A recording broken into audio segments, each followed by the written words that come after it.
mbokk yi salaamaaleykum di sant ñëpp di jéggulu mu mel ni jot na tey kenn ku ne boor ba nga nekkee diine ji nga gëm ñu sant ci yàlla également ñaanaat ko jàmm ji ñëpp yaakaar yàlla bu yaakaar googu tas mu mel ni li ñi di doon coow fan yi yëpp jëmee ci coowal leader politique boobu di Ousmane Sonko nekk député assemblée nationale jëmit ci benn citoyenne sénégalaise bu ñuy tuddee Adji Sarr xol yi jug si mu mel ni semaine bi ay bés bi ñu génn yàqu-yàqu weesuwul lor weesuwul am mbir moo xam ne nit ñàkk na ci bakkanam yi masawu coono di jaale ñépp di ñaanal yàlla ñi nga xam ne am nañ kun ci ñàkk yàlla na leen yàlla may xol bu wér buñ ko muñee waaye di ñaan it yàlla xare leen aljana di ñaan yàlla it dal am ci réew mi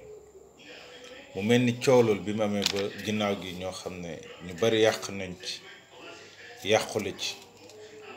ñàkk ci ay nit génn nañ tey mu mel ni leader yi génn nañ wax hasard wala luñ programme ñu gis ne leader opposant bi nga xam ne mooy Ousmane Sonko di njiitu Pastef génn na wax waaye bi mu paree it président de la république comme niñ ko war a xamee mu war koy def saa su ne bu li nuy mel amee def na moom itam jàkkaarloog officiellement peuple bi mu yélif ñu sañ nag am ci jàngat amaana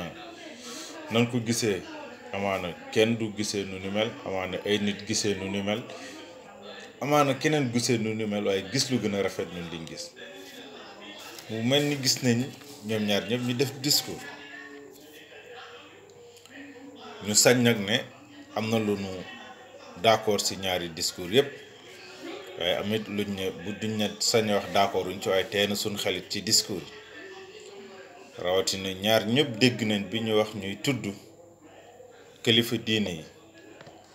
di tudd kilifa aada yi dox guñ ci dox jàmm comme ñoom ñëpp dañ koy mbubboo nag di leen tudd war na buñ waxee rek ñu sentir ne kilifa wax na ci mu mel ni dafa am loo xam ne dañ cee d'accord ci sorti président Ousmane Sonko ànd ceeg moom waaye amit loo xam ne sunu analyse ñu d'accord ci ak sorti président de la république Macky Sall waaye noonu it am poñ yoo xam ne d'accorduñ ceeg ñoom ñaar ñooy ñëpp waxuñ nag terewul loolu am na ndax ñun sunu ñàkk d'accord changé wul dara ci solo discours fi ñu d'accord rek ki njëkk a def discours mooy président Ousmane Sonko wax na ne li xew fan yi jàngat liñ ci am mooy expression ay nit ñoo jóg wax amaana nañu waxee nit ñi duñ ko rafetlu xaj na ñenn ñi waaye nit ñi d'accord ne wax la wax gi mooy foule bi jóg peuple bi génn mobilisation bi langage la am na lu ñuy wax kon ñëpp d'accord nañ ci ak moom ne wax la mu ne it ci biir kàddum bu kenn jàpp ne yaa tax nit ñi génn bu kenn nit jàpp ne yaa tax nit ñi di xeex mais combat peuple bi la ñu ànd ceeg moom li neex it te ñëpp doon ko xaar ci moom it mu ne dafa bëgg mbir mi leer maanaam moo gën a yàkkamti ñu atte gi leer ñu xam fu dëgg féete kon loolu it nit mën ci ànd ndax moom li ci gën a am solo it nit ñi mën ci d'accord ak moom fi mu ne njiitu réew mi dañ koo fal démocratiquement même boo waxee ci kàddum ne moom nangulul ko nanguwul ne moom njiitu réew mi dafa fal waaye mu ne dafa war a yeggali mandaam kon du question du xalaat nit di wax waxu nan ko jëlee jëppale xam naa même bu fekkee ku koy wax waxu politique la rek waxu opposant nit mun nay rafetlu lim jàpp ne xalaat bi du wax waxu naan nañ dem wala nañ fexe mu jógee fi te mandaam jeexul kon loolu it lu nit mun a rafetlu ñit it également mun a rafetlu le fait que mu ne nanu may xel ñi nga xam ne dañ see loru ngir ñu dem taxawu seenu njaboot situer responsabilité bi fexe ba am lu état siq ak ñoom ngir dimbale leen waaye itam ñi ci yori gaañu gaañu it ñu fexe ba faj leen. leneen nit lu nit mun a àndax moom mooy li mu bëgg it loolu it xel nangu na ko njiitu réew mi prononcé wu ci élection yi échéance électorale yi kañ lay am mu mel ni élection municipale mairie yi nit ñi soxla nañu xam kañ la ak naka la élection législative yi nit ñi soxla nañu xam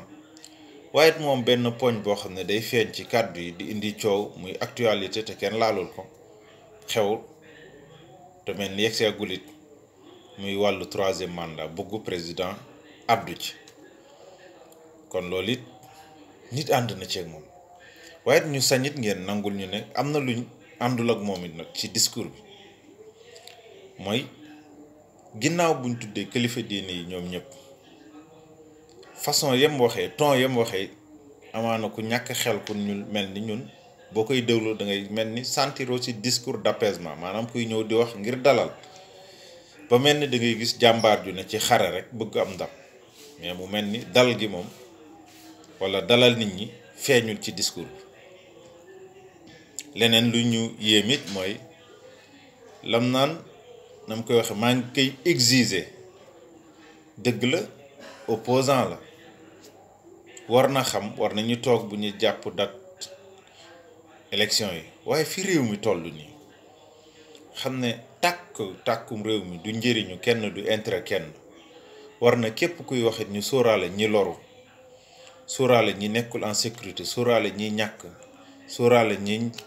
voilà yu baree bari ba tax na dañuy nangu posture am waaye itam rekk itam nit ñi sañ koy ñaanit waxin bi nit ñi gën ci seetlu dal. mobilisation bi jàpp nañ ne wàññi cool itam ba tax na kilifa diine yeeg aada yeeg ñëpp jóg kon it mobilisation bi mu ne bu nit ñi yasarit day mel ni kuy waaj maanaam ku gëmul te nag buñ gëmee nit kilifa diine yeeg yooyu bañ dox am luñ ci wax ba ñu jàpp ne dox beeg wax bi am na lum ci feeñal nañ leen wóolu itam nag jàpp ne duñ ko yemale foofu te ñu nit ku ne mun a wàññi sa ngànnaay maanaam wàññi sa yëngu-yëngu wàññi sa xëdër ngir ñu jàpp ne jàmmi réew mi ñëpp la war a intéressé kon mel na ni ci discours am wax dëgg yàlla waroon nañ ci sentir muy wax waxuk dal sant na ñëpp nit ñi rafetlu nañ ko waaye na ko gën a dalal ngir askan bi itam ñëpp it xam ne nitu jàmm la waxuñ du nitu jàmm waaye jàmmal nit ñi itam gën a wax lu am solo buñ paree ci moom ñu xalaat it njiitu réew mi moom itam nam waxee ñu am lu ñu ànd ak moom li mu sant ndax lu nit ñi doon laam-laamee la ne duy déglu kilifa yi bu ñëwee wax nag ne fan yi mu ngi recevoir kilifa diina kilifa aada ak ñenn sax ci opposition bi forum civil ak ñëpp ba lii am kon nit loolu nit di rafetlu la ndax dina dindi tuuma yi nit ñi doon wax duy déglu du nangu ku ko digal li nit ñi mën a ànd ak moom it lim ne déglu na ndaw ñi dégg na ndaw ñi kon loolu it te comprendre na leen loolu it di lu am solo lu nit mun a ànd ak moom amit poñ yum ci wax mu ne bari na tam luñ mën a càmbar ne corona bi impacté yi maanaam lor gi ñim yàqal seen liggéey dem beeg dikk bi mun na doon it amaana lu nit mer denc loolu nit ànd ceeg moom ànd ci tam couvre-feu ba mu yóbbu ba minuit léegi muy dem ba fajar ga loolu it début de solution la waaye tam mu wax ne expression yi ndaw yi mun nay traduire ak ñàkkum xëy mi chômage bi fa ne waaye li ñëpp mun a d'accord itam ci kàddu nit ñi sentir nañ ne ci wax gi mu ngi niro kuy dajale ku bëgg jàmm niroo la ñu wax ndax munuñ def lu muy jàpp kenn ko ne na nga waxee jàpp ne waxam ji niru na kuy dajale niru na ku bëgg jàmm lii nga xam ne nag munuñ ci ànd ak moom it waxuñ ne sunu ñàkk ànd gi dara la ci waaye am sañ-sañ it mooy expression ndaw ñi itam dafa mel ni démocratie bi sañ-sañu dox ñaxtu gi dañ ko si doon exprimer te àdduwul ci nit ñi doon xarit mu wax ci marché yi ndax comme sarti réew mi moo prévoir nit ñi war a mën a marche loolu it waroon na ci àddu amit benn poñ boo xam ne wax dëgg yàlla nit ñi dañ naan ay waa këram ku ci wax rek yet dal sa ko te mu mel ni day feeñ ci wax yeeg yooyu mu waroon ci mën a àddu muy wàllu 3e mandat mu wax ci mu leer ci ñëpp waxul ko ngir tas këram waxul ko ngir oyofa waaye da koy wax ngir mu leer ci bopp nit ñi waxuñu la sarti réew mi de maanaam conseil constitutionnel waaye moom mu yeewi nit ñi damay bokk ndax kat li xew jamono ji li xew semaine bi ku ci tiitul rek dañoo jàpp ne réew mi ñorul ñu tëjee ci di santaat ñëpp waaye di dénkaat ñëpp di dénk suñu bopp ne gendarmerie nationale am na kër gu ne police am na kër gu ne ci gàttal takk der kër goo dem di nga ko fa fekk muy mag wala di rakk di baay wala di nijaay wala di leneen kon ñu xam ne ñun ak ñoom a yem ka ngay sànni xeer amaana bu sumee tenue bi wala bu amee congé yéenay bokk añ waaye jàppale yow tam yow mi yor ngànnaay amaana bal bi bu sox jubee bu dalee ci nit amaana boo yégee dëj ba di nga ko xam wala nga xam ko xam wala xaritoog moom wala xaritoog ko xam kon lii lañ ñëwoon dañ ci ànd ak yéen di ñaan réew mi am jàmm di sàkku ci ñëpp it ñu ñaanal réew mi jàmm kon ak Léemu TV di jéggulu askan bi yëpp bu fekkee wax nañ ci lu demeewul noonu ñu xam ne wax yombul buñ ci tarxee seetam ñu xam ne ñu ngi koy jéggalu ñëpp asalaamaaleykum wa rahmatullah